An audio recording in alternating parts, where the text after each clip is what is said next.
Good evening, folks. It's a beautiful fall evening out here in Nebraska. Man, you cannot beat the temperature tonight. It's got a nice little breeze. Buddy Steve's here from California. Say hi, Steven.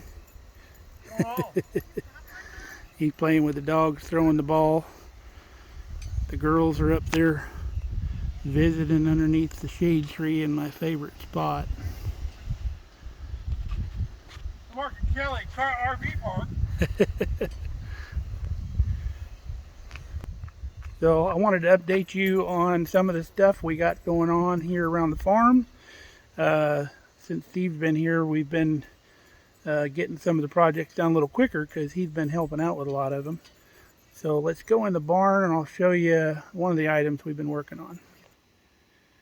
So we picked up this item yesterday from an acquaintance of mine out here in Nebraska.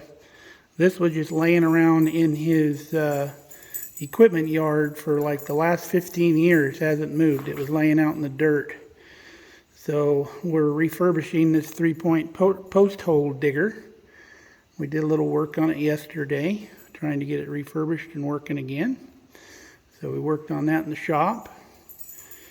And we'll take you outside and show you what we've been doing out there. I can't say enough about this little tractor, the John Deere 3038E that we purchased. In my opinion, this tractor has already paid for itself. We've done so much work with this thing. It's a little workhorse, and I really enjoy it, and Kelly loves the hydrostatic drive. And if you don't know what that is, you're not dealing with any clutches or anything like that. I don't know if you can see it down here. There's 2 pedals on the floor, kind of dark. But it's one forward and one reverse. And you got your high, neutral, and low over there. So you don't have to mess with any clutch. If you want to go forward, you push the pedal on the left. If you want to go in reverse, you push your pedal on the right. It is that easy. Kelly really loves that feature. I got her into driving tractors after we met, and she's just always really leery about the clutches and all that other stuff, because I don't know if she really ever learned how to drive a stick, but always made her nervous. We got the Wildflower Field all bush hogged down, so it looks a lot cleaner out here, and a lot of those flowers had went to seed, so we've scattered those seeds all over by mowing it. Beautiful harvest moon out there, gorgeous. Got a lot of Kelly zinnias left here. Sunflowers are drooping over. We'll show you one of the heads. Look at that. Sunflowers are starting to develop. The little fuzzy stuff on the front is falling off. But all these will go to seed too. But eventually Kelly wants to take these big heads and put them in the chicken coop when she gets chickens next year. And speaking of chickens, we got that project going too. If you remember where the grain bin was here, we had all these bricks that were in a giant circle here where the grain bin used to be, and there was a burrow underneath where an animal was living underneath there, and it was all caving in. There was a big hole.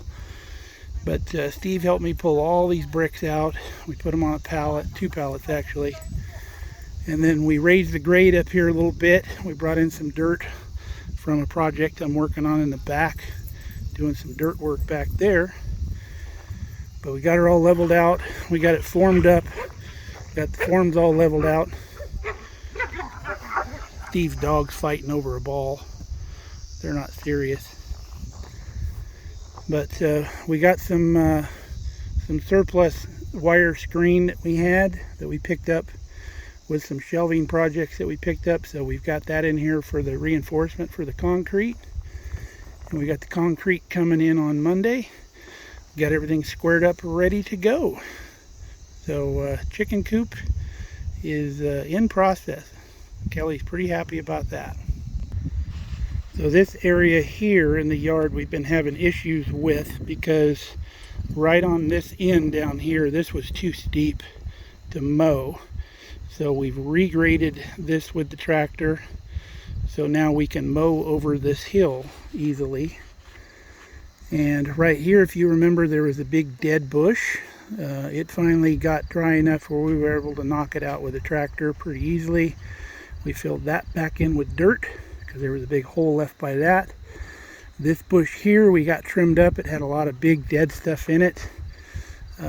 Looks much nicer now. Kelly's picked all the grapes over there. We got a freezer full of grapes that we're going to juice and make some grape juice out of. So let's go check out the grain bin project. There's project progress over there too. Kelly just got all the lawn mowed. Looking good. The mounds where we ground all of the stumps out are starting to compost down a little bit, so we'll be able to clear those mounds out before long. Dog's going at it again. But here's the grain bin project. I know it's a little dark in here, but we've got the grade done in here. It's all level, and we're going to do some forming in here so we can screed when we get the concrete on Monday. So this is going to have a concrete floor in a couple days. It's going to be nice. That'll be the next step in this project, but it's looking real good. We're quite happy with the way this is coming out.